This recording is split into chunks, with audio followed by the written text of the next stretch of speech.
अवधधाम धामाधिपति अवधारणपति राम सकल सिद्धपति जानकी दासनपति हनुमान कर गए धनुष चढ़ायो चकित भयो सब भूप मगन भई श्री जानकी देख राम जी के रूप राम बाम दिस जानकी लखन दाहिनी ओर ध्यान सकल कल्याण भय सुरतर तुलसी तोर नील सरोरुह नील मणि नील नीलधर श्याम लागहि तन शोभा निरखि कोटि कोटि सतकाम श्री गुरुमूरत मुख चंद्रमा सेवक नयन चकोर अष्ट प्रहर निरखत रहे श्री गुरु चरण की ओर चलो सखी तह जाइए जहाँ बसै ब्रिजलाल गोरस बेचत हरि मिले एक पंथ जो काज ब्रज 84 कोस में चार धाम निज धाम वृंदावन और मधुपुरी बरसानानंद गाँव राधे तुम बड़ भागिनी कौन तपस्या कीन तीन लोक तारंतरे सो तेरे आधीन अपनी दारुण दीनता सबहि कहूँ सिरनाय देखे बिन रघुनाथ पद जिय के जननी न जाय कोटिन तीर्थ कामना कोटि निराश विलास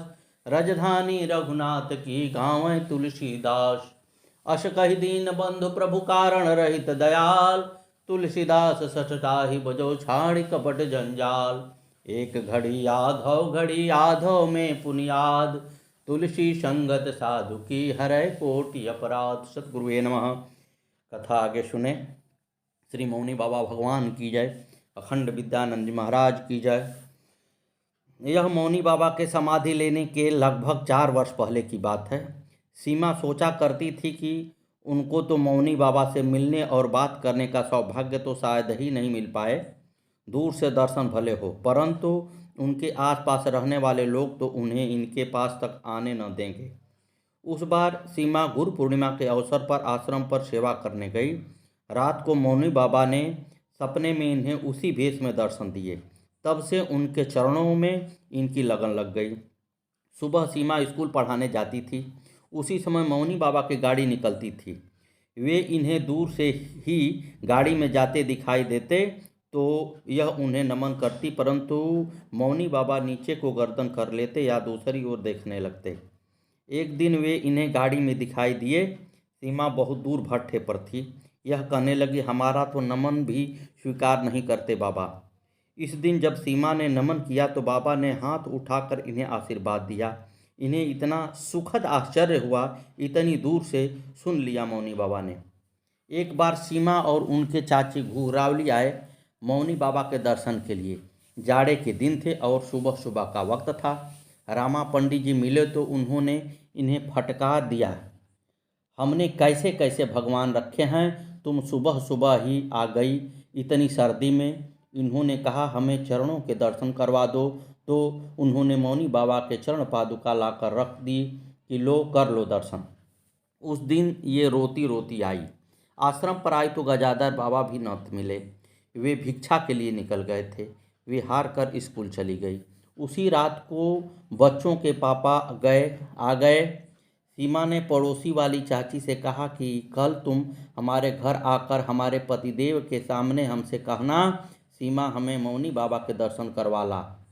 वे अगले दिन आकर ऐसे ही बोली। तब सीमा के पति सबको मौनी बाबा के दर्शन के लिए लेकर आए। उस दिन बाबा बैठे हुए थे। उन्होंने सबसे खूब बातें की, दर्शन दिया, हाथ उठा उठा कर आशीर्वाद दिया। जब घर से चले थे तब उषा चाची के मन में था कि मौनी बाबा की आवाज़ सुनने को मिल जाए, चाहे फटकार ही क्यों न मार दें। उनकी भी इच्छा पूरी हुई। मौनी बाबा ने उस दिन चाय के ऊपर एक गीत भी इन्हें सुनाया। अब तो इनका सारा डर भाग गया। ये हर दूसरे तीसरे दिन मौनी बाबा के पास पहुंच जाती और वे सबसे बातें करते। इन्होंने बाबा को अपने हाथ से बिस्कुट खिलाया। चाय पीकर बाबा ने इन्हें अपनी गिलसिया धोने को दी। यह उनके लिए चीकू ले जाती। पहले तो बाबा मना करते, पर सीमा सुनती ही न थी, और जब छील कर खिलाती तो वे खा लिया करते थे। अंगूर लेकर बाबा ने 4 अंगूर पपोट कर उगल दिए तो उन्होंने प्रसाद जानकर पा लिया। जब यह जाती और मौनी बाबा लेटे मिलते तो ये पूछती, बाबा बैठा दें? वे कहते ना, पर ये हाथ लगाकर उठाने लगती तो वे उठकर बैठ जाते। ये उनकी कमर सहलाती, बाँह पैर टांग छू छू कर पूछती, बाबा यहाँ दर्द है? मौनी बाबा कहते, ना अब ना हो। यह उनका पेट छू लेती, उनका हाथ उठाकर अपने सिर पर भी रख लेती। मौनी बाबा इनको कभी डांटते नहीं थे। सतगुरुवे नमः, सतगुरुवे नमः। सतगुरु मौनी बाबा भगवान की जय। शिवोहम, शिवोहम, शिवोहम।